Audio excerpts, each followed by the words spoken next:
तभी वो देखती है कि अल्ट्रावायलेट किरणें पड़ते ही वो हड्डियां पत्थर में बदलती जा रही हैं। इस बात से उन्हें पता चल जाता है कि ट्रोल पर सीधे सूरज की रोशनी पड़ते ही वो पत्थर में बदल जाते हैं।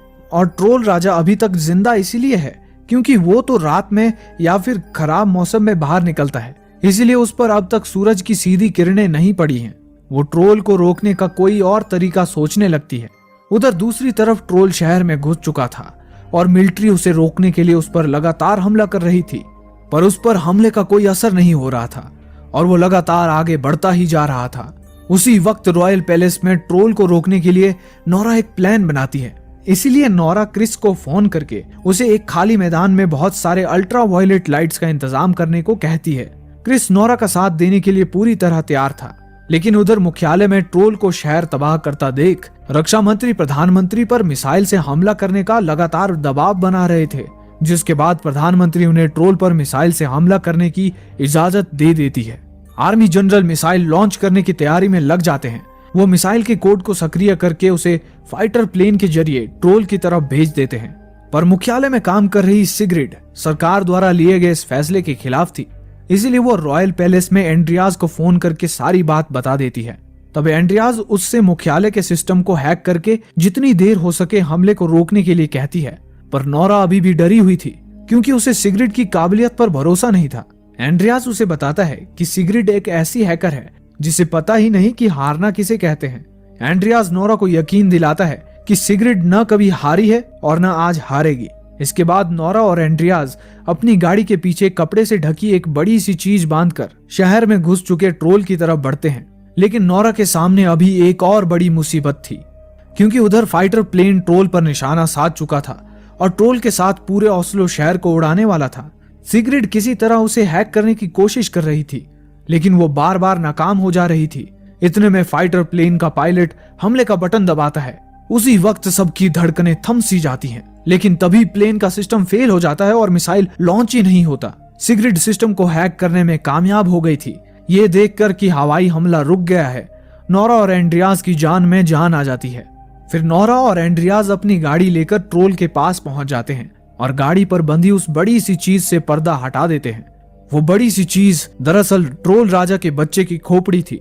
खोपड़ी को देखकर भड़का हुआ ट्रोल नोरा की कार का पीछा करने लगता है। नोरा क्रिस को फोन करके उसे एक खाली मैदान में बहुत सारे यूवी रेज तैयार रखने के लिए बोलती है, लेकिन जब नोरा मैदान के करीब पहुंचने ही वाली होती है तभी वो खोपड़ी नोरा की कार से नीचे गिर जाती है। नोरा थोड़ा आगे ब्रिज पर जाकर रुकती है, तभी ट्रोल वहां पहुंचता है और उस खोपड़ी को बड़े प्यार से अपने हाथों में उठाता है। उसे देखकर ट्रोल भावुक हो जाता है और एक मायूसी से भरी सिसकी निकालता है। उसे देखकर नोरा को लगता है कि ट्रोल अब शांत हो गया है, लेकिन तभी वो खोपड़ी उसके हाथ से गिरकर टूट जाती है, जिससे ट्रोल और गुस्से में आ जाता है और नोरा की मौत बनकर उसकी कार का पीछा करने लगता है। नोरा उससे किसी तरह बचती हुई उसे मैदान की तरफ ले जा रही थी। तभी उधर दूसरी तरफ आर्मी के मुख्यालय में रक्षा मंत्री को पता चल जाता है कि सिग्रिड ने ही सिस्टम को हैक किया है। रक्षा मंत्री सिग्रिड से उसका कंप्यूटर छीन लेते हैं और हवाई हमले को वापस शुरू करवा देते हैं। उधर नोरा ट्रोल को अपने पीछे मैदान तक ले आती है। ट्रोल उसके बहुत नजदीक आ गया था और अब नोरा और एंड्रियाज के पास कार से बाहर कूदने के अलावा कोई रास्ता नहीं बचा था। दोनों अपनी जान बचाकर गाड़ी से कूद जाते हैं, पर ट्रोल अभी भी नोरा का पीछा नहीं छोड़ता। वो नोरा को अपने पैरों से कुचलने ही वाला था कि तभी क्रिस गाड़ियों का हॉर्न बजाकर ट्रोल का ध्यान अपनी तरफ आकर्षित कर लेता है। इतने में एंड्रियाज नोरा को बचाकर ट्रोल से दूर ले जाता है। अब ट्रोल बड़ी बड़ी अल्ट्रावायलेट लाइट से घिर चुका था, पर यह बात मुख्यालय में खड़े अधिकारियों को पता नहीं थी। वो फाइटर प्लेन को ट्रोल पर हवाई हमला करने का आदेश देते हैं, लेकिन उसी वक्त क्रिस अल्ट्रावायलेट लाइट्स को ऑन कर देता है और धीरे धीरे ट्रोल का शरीर पत्थर में बदलने लगता है।